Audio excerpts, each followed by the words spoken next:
یسوع مسیح کی سلامتی آپ کے ساتھ ہو۔ آج 11 نومبر 2024 ہے۔ متی رسول کی معرفت لکھی گئی انجیل مقدس کے آیت بائے تفسیری مطالعہ کو جاری رکھتے ہوئے آج ہم 26ویں باب کی 48ویں اور 49ویں آیت پر غور کریں گے، اور ان میں یہ لکھا ہے: اور اس کے پکڑوانے والے نے ان کو یہ نشان دیا تھا کہ جس کا میں بھوسا لوں وہی ہے، اسے پکڑ لینا۔ اور فوراً اس نے یسوع کے پاس آ کر کہا: اے ربی سلام، اور اس کے بھوسے لیے۔ آمین۔ ان آیات میں ذکر پایا جاتا ہے کہ یہودا نے یہ کام کس انداز سے کیا۔ اس نے اپنا کام بہت مؤثر طریقے سے انجام دیا تھا۔ وہ گناہ کرنے میں ثابت قدم رہا، مسیح کے ساتھ بے وفائی کرنے میں بڑا پکا رہا، ثابت قدم رہا۔ اور یہ ہمارے لیے ایک چیلنج ہے کہ اگر وہ برائی کرنے میں اس قدر ثابت قدم ہے تو ہم کیوں نیکی میں لڑکھڑا جاتے ہیں؟ ہمیں بھی نیکی کرنے میں ثابت قدم رہنا ہے، اور ہر طرح کے مشکلات اور مخالفت کے باوجود ہمیں نیکی ہی کرتے چلے جانا ہے۔ اب اس نے سپاہیوں کو ہدایات بھی دے رکھی تھی، ان کو یہ نشان بھی دیا تھا کہ جس کا میں بھوسا لوں اسے پکڑ لینا، اسے چھوڑنا مت۔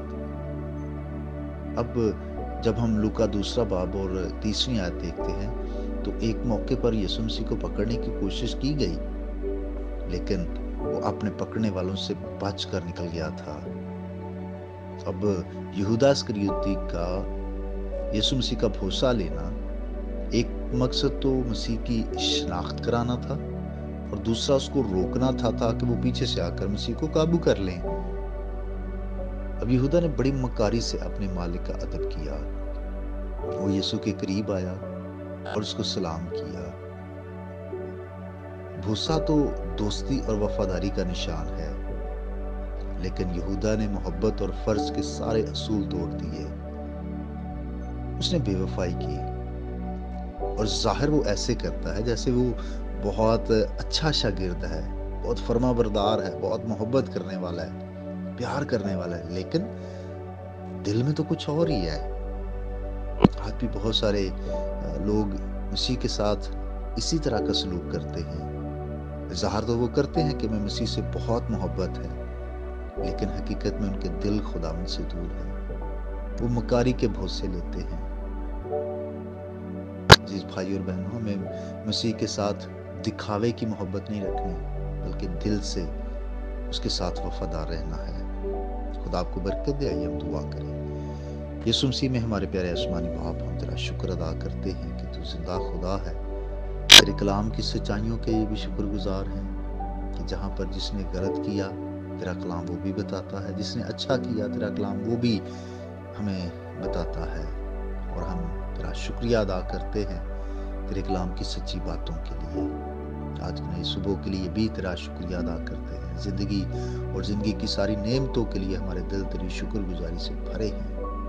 قادر مطلق باپ، دعا ہے کہ جس طرح تو نے گزرے دنوں وقتوں ایام میں ہمیں سنبھالا، آج کے دن میں بھی خدا ہماری حفاظت کر۔ میری دعا ہے تمام سننے والوں کو برکت پر برکت دینا، ان کی ہر طرح کی ضروریات بھی پوری ہوں، اور جو بیمار ہیں وہ شفا پائیں، اور خاص طور پر جو موسمی تبدیلیوں کے سبب سے بیمار ہیں، میری دعا ہے کہ موسمی بیماریاں، وبائی بیماریاں جاتی رہیں، تیرے لوگ شفا پائیں اور اچھی صحت کے ساتھ تیری شکر گزاری کریں۔ ہم بارش کے لیے دعا کرتے ہیں تاکہ ملک میں بارش ہو، سموگ میں کمی آ سکے، اور لوگ صحت مند فضا میں سانس لے کر اور زیادہ تجھے مبارک کہیں، مسیح کے نام سے آمین۔ میرا نام پاسٹر بشارت ہے، اور یہ پیغام آپ کو ایونجیلیکل چرچ اٹک کی طرف سے بھیجا گیا۔